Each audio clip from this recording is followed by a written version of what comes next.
প্রাণ প্রিয় মোহাম্মদপুরবাসী, আপনারা সকলে কেমন আছেন? আমাদেরকে ভালো রেখেছেন কে? আমার বন্ধু মনোযোগ বাড়ায় দেন। এই দুনিয়াতে আসলাম, আগমন করবার পর আমরা কোনোদিন আল্লাহর কাছে বলি নাই, দরখাস্ত করি নাই। দরখাস্ত ব্যতি রেখে আমার আল্লাহ তিনটা নিয়ামত দিলেন। এই তিনটা নিয়ামতের জন্য কোনোদিন আল্লাহর কাছে বলি নাই, আল্লাহ আমাদেরকে একটা দুইটা করে তিনটা নিয়ামত দান করো। আল্লাহ রাব্বুল আলামিন খুশি হলেন, না চাইতেই তিনটা এমন নিয়ামত দিলেন। আল্লাহ রাব্বুল আলামিন না চাইতেই যে তিনটা নিয়ামত দিলেন, তার মধ্যে এক নম্বর হলো আমার আপনাকে হায়াত দিয়ে মানুষ রূপে পাঠিয়েছেন। বলেন সুবহানাল্লাহ। আমাদেরকে জীবন দিলেন। দুনিয়াতে যখন আসি নাই, আমার আপনার কোনো নাম নাই, আমার আপনার কোনো অস্তিত্ব, কোনো গন্ধ ছিল না। আল্লাহ রাব্বুল আলামিন বলেন, হাল আতা আলাল ইনসানি হিনুম মিনাদ দাহরি লাম ইয়াকুন শাইআম মাযকুরা। চিল্লাকুন আল্লাহু আকবার। আল্লাহ রাব্বুল আলামিন বলেন, বান্দারি তোমার কোনো নাম ছিল না, তোমার কোনো অস্তিত্ব নাই, আমি আল্লাহ মেহেরবান দয়া করে তোমাকে জীবন দিলাম। পড়েন সুবহানাল্লাহ। শুধু জীবন দিয়ে ক্ষান্ত থাকেন নাই, আশরাফুল মাখলুকাত সৃষ্টির সেরা বানালেন। সুবহানাল্লাহ। তার মানে বসে গেল ভাইরা আমার আল্লাহ জীবন দিলেন। এই জীবনটা এমন ভাবে দামি হয়ে গেল, আল্লাহ রাব্বুল আলামিন শুধুমাত্র সৃষ্টি করে ছেড়ে দেন নাই। এক নম্বর নিয়ামত দিলেন, আমাদের জীবন দান করেছেন, তার মানে হায়াত দিলেন। দুই নম্বর আমাদেরকে ঈমান দিলেন।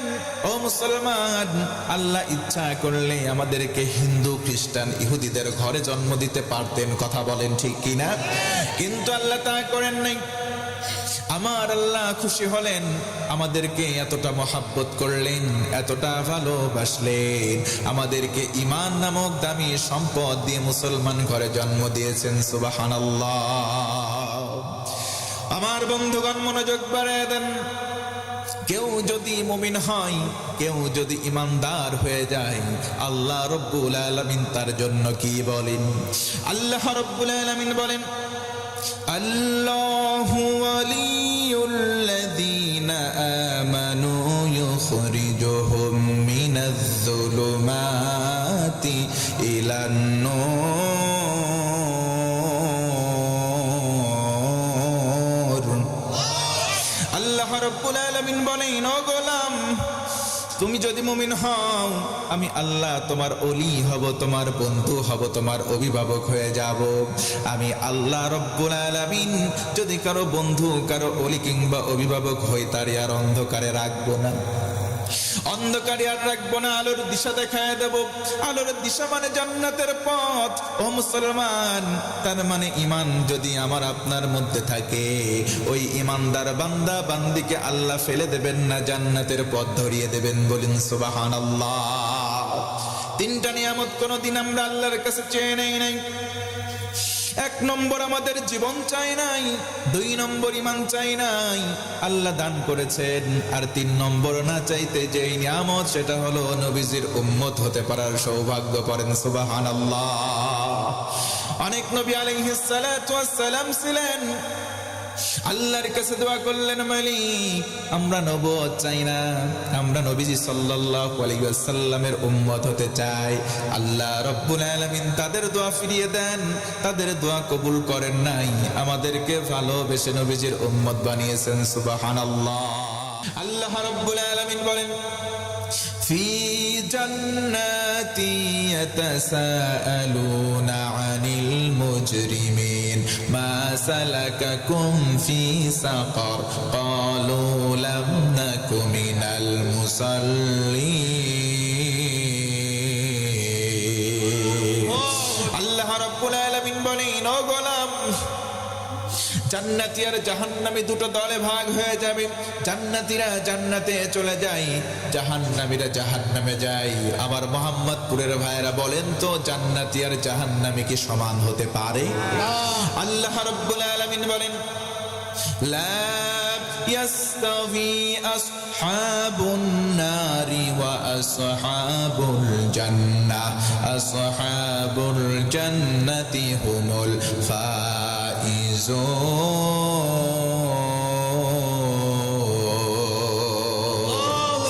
আমার আল্লাহ বলেন ও গোলাম জান্নাতি আর জাহান্নামী দুই দল, এই দুই দল কশ্চিনকালেও সমান হতে পারে না। জান্নাতি হবে যারা, চূড়ান্ত সফল হবে তারা। বলি সুবহানাল্লাহ। জান্নাতীরা জান্নাতে চলে গেল, জাহান্নামীরা জাহান্নামে। জান্নাতীরা বলবে ভাই জাহান্নামে কেন আসলে, কারণ কি, কারণটা বলো। তারা বলবে লাম নাকু মিনাল মুসাল্লিন, দুনিয়াতে আমরা নামাজ পড়ি নাই। ও মুসলমান, এই জন্য বলেন তো দৈনন্দিন জীবনে নামাজ পড়ার দরকার আমাদের আছে না নাই? নামাজ পড়বো আওয়াজ দিয়ে বলেন তো দৈনিক কয় ওয়াক্ত? অনেক যুবক আছে নামাজ পড়ে না, এশার নামাজ নাই, ফজরের নামাজও নাই, আছে না নাই? রাত্রিবেলা শুয়ে যাই, আহারে হাই। ও যুবক তোমাকে বলছি সকাল 10টা বেজে যায় তোমার ঘুম ভাঙে না। তোমার যদি ঘুম ভাঙে তোমার জন্য সকাল, আর যদি তোমার ঘুম না ভাঙে তোমার জন্য পরকাল। কথা বলেন ঠিক কিনা? কেমন করে ঘুমাও তুমি, কেমন করে ঘুমাও তুমি ফজর করে কাজা, এমনও তো হতে পারে জোহরে জানাজা তোমার, এমনও তো হতে পারে জোহরে জানাজা। এই জন্য বলবো যুবক যুবতী ভাই ও আমার বোন, দৈনন্দিন 5 ওয়াক্ত নামাজ পড়বো বলেন ইনশাআল্লাহ।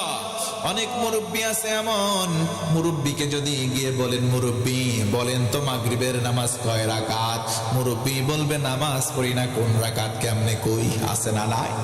মুরব্বীকে আপনি বলবেন মুরব্বী শুনলাম কয়দিন আগে বিলের মাঠে একটু জমি কিনলেন। মুরব্বী বলবে কিনলাম মানে জমির দাগ নাম্বার এত, পরসা নাম্বার এত, খতিয়ান নাম্বার এত, দাগ নাম্বার রেকর্ড নাম্বার সব বলে দেয়, নামাজের রাকাত বলতে পারে না, আছে না নাই? আমি বলবো মুরব্বী মুরব্বী থামার সময় হয়, নামাজ ধরার সময় হয়, কারণ কিয়ামতের দিন জমির হিসাব নয়, আগে যেটার হিসাব নেওয়া হবে সেটার নাম নামাজ। নবীজি আমার বলেন উম্মত আউয়ালু মা ইউহাসাবু বিহিল আবদ ইয়াউমাল কিয়ামাতিস সালাম, কিয়ামতের দিন সর্বপ্রথম নামাজের হিসাব নেওয়া হবে। নবীজি বলেন মিফতাহুল জান্নাতিস সালাহ, জান্নাতে যাবা তালা লটকানো থাকবে, সেটার চাবি হলো নামাজ। আল্লাহ রাব্বুল আলামিন বলেন মান তাবা ওয়া আমানা ওয়া আমিলা আমালান সালিহান ফাউলাইকা ইউবাদদিলুল্লাহু সাইয়্যাতিহিম হাসানাত। আল্লাহ রাব্বুল আলামিন বলেন বান্দারে কেউ যদি তওবা করে, তওবার মতো তওবা যদি হয়, আমি আল্লাহ বললাম ঈমানকে যদি তারপর মজবুত করে, আর যদি নেক আমল জারি রাখে, ও উম্মত উম্মতি ও গোলাম পৃথিবীতে যারা আছো শুনে নাও, তওবার মতো তওবা হয়ে গেলে আমি আল্লাহ পেছনের জীবনের সব গুনাহগুলোকে বদল করে নেকি বানায়া দেব। এই জন্য পেছনে আমার আপনার যতই গুনাহ থাক না কেন তওবার মতো তওবা করব। ও মুসলমান, যদি তওবার মতো তওবা করি, আমাদের জিন্দেগির সব গুনাহগুলোকে যিনি নেকি বানাবেন তিনি কে? আল্লাহর রাসূল দৈনিক কয়বার তওবা করতেন? আমার রাসূল দৈনন্দিন 100 বার তওবা করতেন। ওই রাসূলের জীবন কেমন ছিল একটু আমার দিকে মনোযোগ বাড়ান, একটু শিক্ষা গ্রহণ করেন। আল্লাহর নবীজি একবার হয়ে গেল, একদিন, 2 দিন, 3 দিন পেটের মধ্যে কোনো দানা নাই, পেটের মধ্যে কোনো পানি নাই, আরে ক্ষুধার্ত অবস্থায় নবীজি আমার কাজের সন্ধানে মদিনার অলি গলিতে করে, নবীজি আমার এই গলিতে যান সেই গলিতে যান কাজের সন্ধানে। গিয়ে গিয়ে দিয়ে দেখেন একটা ইহুদিকে গিয়ে বলে, ভাই আমি তো একটা কাজের সন্ধান করি, কাজ কি তোমার কাছে আছে নাকি? ইহুদি নবীজির চেহারা মোবারকের দিকে তাকায়, চিনতে পারে নাই, কিন্তু চেহারা দেখে এত মায়া লেগে গেল, নবীজির সুন্দর চেহারা মোবারক দেখে বললেন, কাজ তো নাই, তবে একটা কাজ দিতে পারি। সুবহানাল্লাহ। নবীজির চেহারা মোবারক এত সুন্দর ছিল মুসলমান, নবীর চেহারা মোবারকের কথা যদি বলতে হয়, ওই আকাবার শপথের সময়ের কথা বলি, আল্লাহ রসুলের বিরুদ্ধে কাফেররা সিদ্ধান্ত নিল, দূর থেকে যখন লোক আসবে, লোকেদের কাছে বলবো, আমাদের এলাকায় একটা পাগল আছে, নাম তার মুহাম্মদ, তার কাছে যাবে না, কি তেলাওয়াত করে সেটা তোমরা শোনো না। তখন লোকজন সিদ্ধান্ত নিল, হাই এত দূর কষ্ট করে আসলাম, পাগল না দেখে তো এলাকায় ফেরা যায় না, তার মানে নবীজিকে না দেখে তারা ফেরত যাবে না। বলেন সুবহানাল্লাহ। তারা সিদ্ধান্ত নিল, পাগল কোথায়, চলো পাগল দেখে আসি। আল্লাহু আকবার বলেন। পাগল দেখতে চলে গেল। দ্বিপ্রহরের সময় উত্তপ্ত বালুকাময় প্রস্তর খণ্ডে বসে নবী আমার গুনগুন গুনগুন করে কোরআন তেলাওয়াত করেন। দূর থেকে তারা আসে, কানের মধ্যে আঙ্গুল, পাগল দেখে সরে যাব, কি বলে সেটা শুনবো না।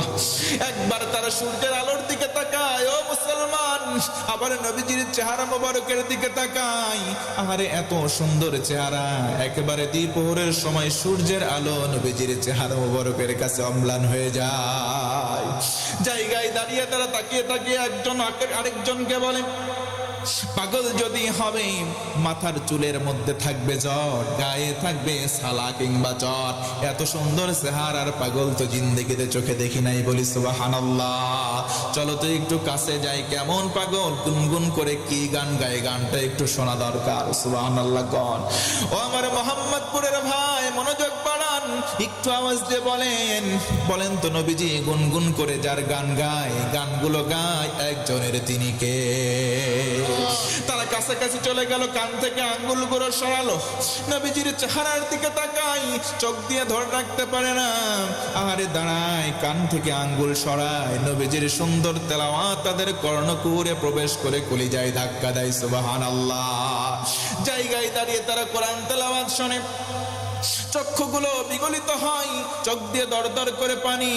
আহারে এমন সময় নবীজির কোরআন তেলাওয়াত শেষ হয়ে যায়, আর তারা জায়গায় বলে, মুহাম্মদ ধর্মের বুকে লাথি দিলাম, তোমার কালেমা করে মুসলমান হতে চায়।